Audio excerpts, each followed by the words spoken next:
Hi, Ma. How are you? I'm great. How are you? I'm really, really good. Thank you for having me. Thank you for being here. It's great having you in one of our videos and recording with you in person. I know, it's great. It's great to be here. I'm very happy to be here and really enjoying it so far. You don't know this yet, but the video we're making today, I usually call it e-Dublin class. I know you're a teacher, and actually for those who don't know, I met Paul having a lesson, an English lesson with him on Cambly, right? Yeah. Which is a platform that connects students to native English teachers from all over the world. Yeah. Why do you have a Brazilian flag in the back? I spent 2 months, well, actually a month and a half. I spent 5-6 weeks in Brazil in February and March.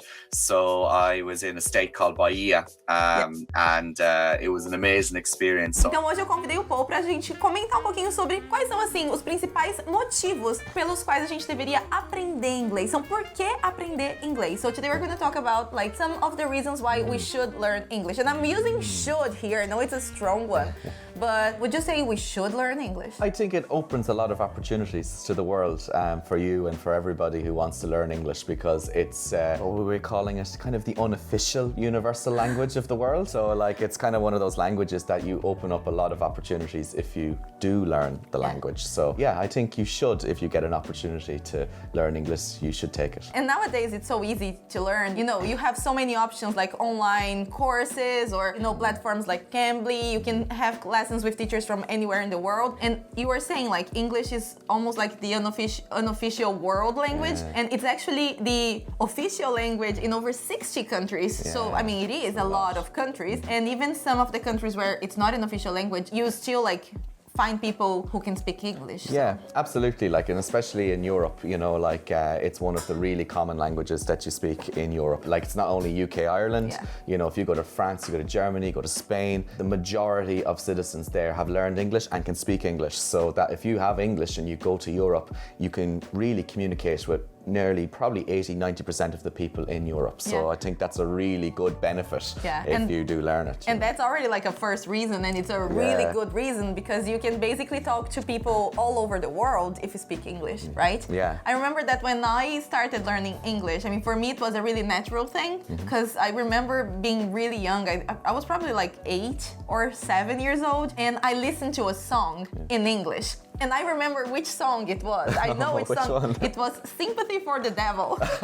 Very good. But it wasn't the Rolling Stones version. It was a cover by a Brazilian actress. Oh, really? That was singing it in a soap opera. Interesting. When I was a kid. And I listened to it, and I don't know if it was the song or if it was that woman like singing it so powerful. And I was like, I want to know what they're talking, you know, what they're saying in this song. And from that moment on, like it really had a huge impact in me, because I wanted to learn English.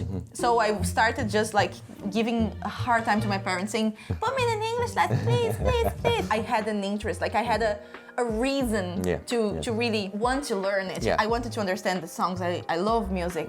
So for me that was a big thing. I know we're talking about reasons to learn, but if you have a reason why you want to learn, do you think it makes a difference? Does it help? I definitely think it does. And like one of the main things when I'm teaching, I find out that the reason people really want to learn, even if it's not travel, is to understand movies and TV shows in English. So like that's one of the biggest parts. People want to go to the cinema, they want to go see whatever, the new Marvel movie, and actually be able to understand what's being said. There is like those benefits also. It's not always just for travel, it can be just cultural as well. Like people want to be able to understand, you know, maybe those big movies, those big songs that come out. And like that's one of the real big parts. Podcasts, books, I mean, so many things are still not translated. Exactly. And reading the original is also super cool. So. Yeah, that is pretty cool as well. Like, I'm a nerd, but still, guys, it's cool, right? I mean, also another thing is like education, because so many, you know, academic courses or courses, even like online, right? They are in English. Like some of the biggest universities in the world, they teach in English. You know, you see a lot of people who, you know, when they get a standard of English, they might take IELTS or one of the Cambridge exams, and that gives them so much access to visas for English-speaking countries, for maybe master's degree courses in colleges. So like it gives you so much opportunity to go maybe traveling and see or get an education in these countries, or even just get a working visa. There's nothing more fun than, you know, if you're coming to Ireland and you're on a working visa or a student visa, having a bit of fun, getting involved in the work, and then especially when you come here, or if you come to an English-speaking country, you learn it so much more quicker because you have to speak it every single day. So your progression just goes and shoots up, Because it's just part of your daily life, and it's funny because I studied English my whole life because I did the courses. Then I went to university to study English language and literature, and then I was teaching English and working as a translator. So even though English has been part of my life, for the basically 20 years before I moved to Ireland, let's not talk about that. But anyway, it's still when I came here, when I moved here, and English started being part of my day to day, I learned so many things that I never learned in Brazil while I was there, because I didn't need those kind of words, that vocabulary or things like this. So actually what you said, it's really true. Coming here, you're going to learn a lot faster. It's going to be boom, and you're going to learn things that you usually wouldn't learn in an English lesson in Brazil. And you'll find out that the majority of native speakers are very helpful. So if you don't understand words, they'll prompt you, they'll help you. People are very nice in those in those circumstances and those situations. So Irish people especially and people really do take the patience to try and understand what you're saying. So it's not when you're trying to use your English to a native speaker, and I experience that every day as a teacher on Cambly. I get my student, the first student, and has maybe small amount of English, and it's just getting them comfortable and just helping them practice, because that's the key. Practice, and it makes perfect. And you didn't mention there earlier about maybe getting a work visa or something like this, and this is something we talk a lot about on eDublin. Edu creates a lot of content about working abroad and giving a lot of tips. We even have a course that teaches that, and definitely speaking English can make all the difference. The kind of job opportunities that you can get either in Ireland or anywhere really in the world, especially nowadays where you can work remote, but speaking English will get you to better opportunities really, right? And it doesn't mean you have to be absolutely fluent, because there's lots of opportunities in Ireland, and I've done work with a lot of students who are doing job interviews. A lot of employers don't even expect a massive standard of English. They know that when you come here that you will progress, so it's starting and getting there and starting your progression and starting your journey in learning. So once you get that, you're already on the road to positive things, and I think that's really important. If you decide to leave Ireland, anywhere in the world where you live, if you speak English, it's still gonna help you, because maybe you move to Germany and you don't speak German but you speak English, you can still get a job. Because that's it. When you have English as well, again, if you actually end up reaching a high standard, you can always then teach it, because again, it's one of the languages that is very universal, that we called it, so everywhere you go, I've seen some of my students gain the progression or get really good progression in their English. They have learn to get a really high standard, and then they go on and start teaching on it. So it's about I think the opportunity that's there. So when we say I think it's a really good thing to learn English, I think we're trying to back it up here and say that it is a very good thing.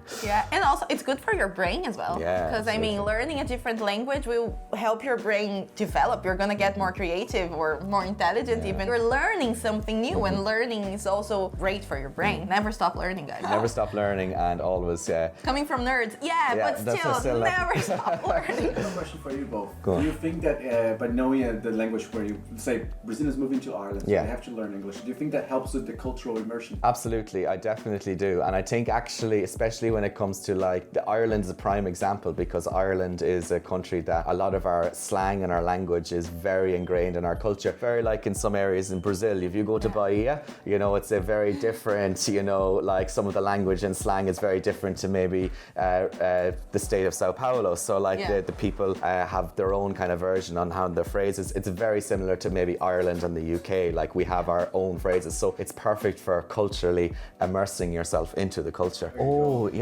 Immigration, that's a big thing. I have 2 Brazilian students coming, actually my friend and then this other Brazilian student, and immigration is the biggest question I'm getting. So maybe that's everybody's terrified of immigration. You might get interrogated, but don't worry. You might get asked tough questions, but it's part of immigration, and it's part of it's part of the journey. It's not something to be afraid of. If you have everything in order, nothing is going to go wrong. Be respectful, answer the questions. Don't try and make jokes. Don't try and be funny. Yeah, I have a great immigration story, I must tell you. Oh, come on, tell us. When I was in Fiji, I went to Fiji. I was in New Zealand, so I went on a holiday to Fiji while I was in New Zealand. And they obviously had a passenger locator form, and basically you had to fill that out. And under, residency, I just misinterpreted it because I was just writing it down as quick as I can. And I put in New Zealand as my residence, but actually Ireland's my residence. But like residency, I took as my visa. So anyway, they're very strict in Fiji because obviously I think with rich people coming in buying islands with cash and stuff like that. So they're very strict. Buy islands. Yeah, exactly. So they're very strict. They basically brought me into this room for like 20 minutes. Gulfully interrogated me. Like I feel like I'm a criminal here. I knew what I did wrong, though. I actually copped it there. I was like, I think I know why they're bringing me in. And because I only had one bag, see, I didn't bring a suitcase. I actually just brought a backpack. So they obviously thought I was coming maybe to do a bit of business or something. And anyway, they brought me in. They took everything out of my backpack, like everything, like literally looked in, went into every zip, everything there. Why are you here? How long are you staying here? Why are you only here for 3 days? And what are you going to do? What's you doing on your second day? Well, I'm not too sure. I think I'm going on a cruise. Well, is that confirmed? Like, where are you going on the cruise? It was like, so scary. I had an itinerary. But like, it's, again, actually, I suppose advice on that is like, I did nothing wrong. So I might have made a mistake on my passion, but I haven't done nothing illegal or anything wrong here. You just have to keep calm in those situations. What's he going to do? He's going to arrest me, but I didn't do anything. Do you know what I mean? Yeah. So like, my friend who came with me was like, he's not coming out. He's done. Like, that's it. He was so afraid. I could see like he's white as a ghost. He sees me walking into this room with 2 officers, like the door closing. I was kind of nervous when I came in, but then again, I kind of just said to myself, well, I'd done a lot of immigration before, and I was like, look, I've done nothing wrong, so nothing's going to happen. We take it for granted because, especially like in the EU, when you grow up in the EU, like, when you're traveling to France, Germany, Spain, all these places, and like, it's just like passport, there you go. When I was in South America, they are looking at you asking questions, and you're kind of like, why are you asking me questions? I just want to get in, So we're just let me travel. Yeah, we're just not used to it, If you want to see Paul come back, don't forget to leave a comment down below and leave your suggestions as well. What you want to see. Yeah, absolutely. I can't wait to come back. I'm looking forward to it. See you next time. See you guys. Bye-bye. Bye.